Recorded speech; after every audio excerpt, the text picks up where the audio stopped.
Hey everybody, Tim Lewis with TimLewisSports.com here. We're talking fantasy football week 8. This is going to be a strange week. First off, because of all the teams with a bye. Atlanta, Baltimore, Chicago, Cleveland, Philadelphia, and the New York Giants are all off this week. So that's going to limit a lot of your options. It's going to be really strange at quarterback.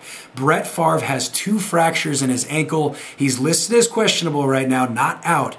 Listed as questionable, but his consecutive start streak might be snapped. We'll see what happens there. Tony Romo is out. He will not be playing for the Dallas Cowboys. Matthew Stafford, Alex Smith, Vince Young, and David Garrard all also listed as questionable. So it could be ugly for quarterbacks this week. It won't be ugly for Peyton Manning. He's back from a bye, and he's ready to tear apart the Houston defense. I'm going to guarantee that's going to happen. Ben Roethlisberger, also proving to be a legit fantasy quarterback. Should start him among the other stars, Aaron Rodgers, Tom Brady, and Drew Brees this week. If you don't have those guys, John Kitna might be an option for you. You could put up some decent numbers against Jacksonville. He's starting in Dallas for Tony Romo. Put up 187 yards and 2 touchdowns when Romo went down on Monday Night Football. Ryan Fitzpatrick was huge last weekend. Should be huge again this week.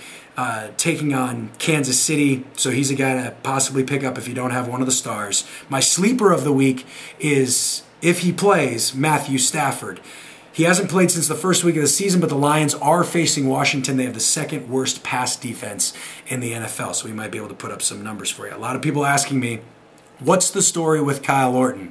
I think you should still start him, especially this week against the 49ers.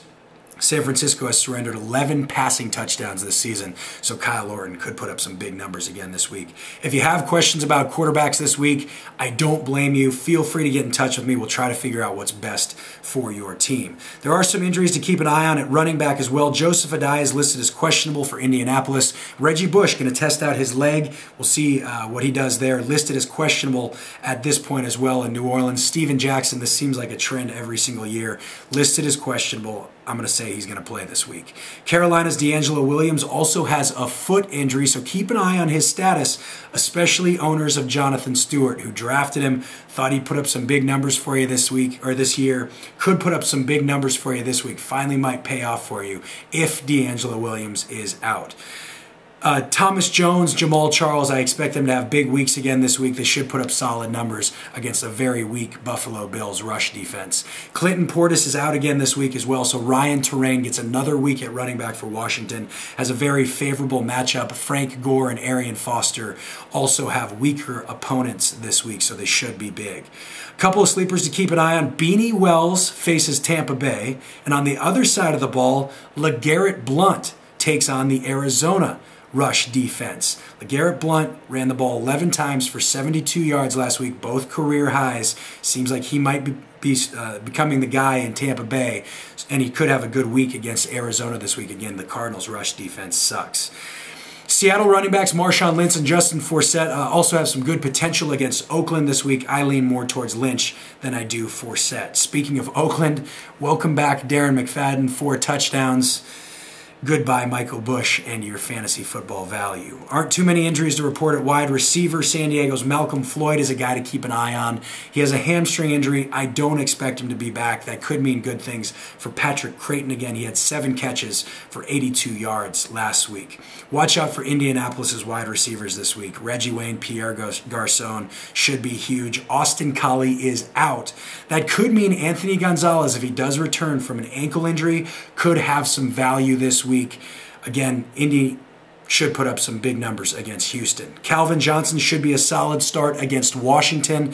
I like Minnesota's receivers against New England, but it's all going to depend on if Brett Favre starts or if it's going to be Tarvaris Jackson. That should be make a big difference. Calvin Johnson, I already mentioned him, should be a good start. How about Lee Evans last week? Put up 3 touchdowns.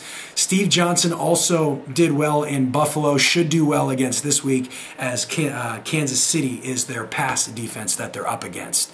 Dwayne Bowe, speaking of Kansas City, had 4 touchdowns over the last 2 games. Could make things happen again this week. Also like Cincy's Terrell Owens and Chad Ochocinco. Don't talk about those guys very much.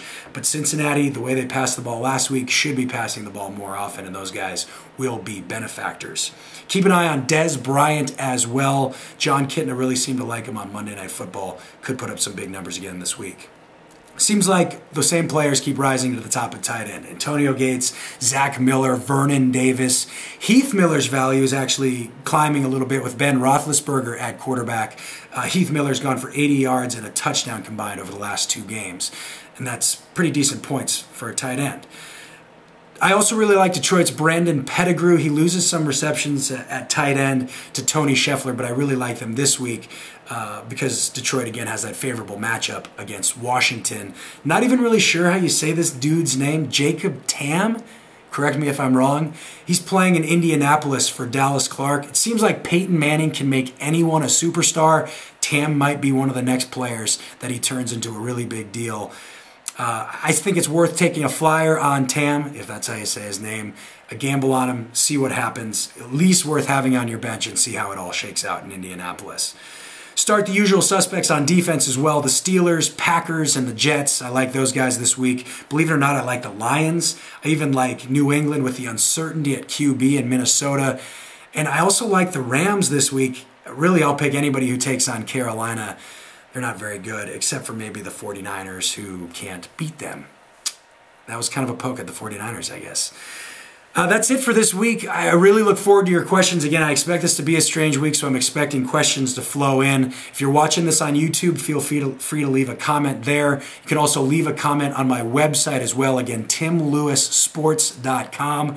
You can get in touch with me on Twitter at Lewis Sports, Lewis Sports, and you can also connect with me on Facebook as well, facebook.com/Tim Lewis Sports. And the way a lot of people are getting in touch with me via email, and that's tim@timlewissports.com. Again, I expect a lot of questions this week for fantasy football, and I'm willing to answer all of them. Send them to me. If you have questions about anything else, I'm always willing to BS sports. I love sports. It's my passion. That's what I do for a living. I love it. So feel free to ask any questions, make comments about anything. I'm always willing just to talk about sports. As far as fantasy football, I'm looking to get you a couple of wins this week, so fire your questions away. Hopefully this video blog helped as well, and good luck this week. Have a great, great week.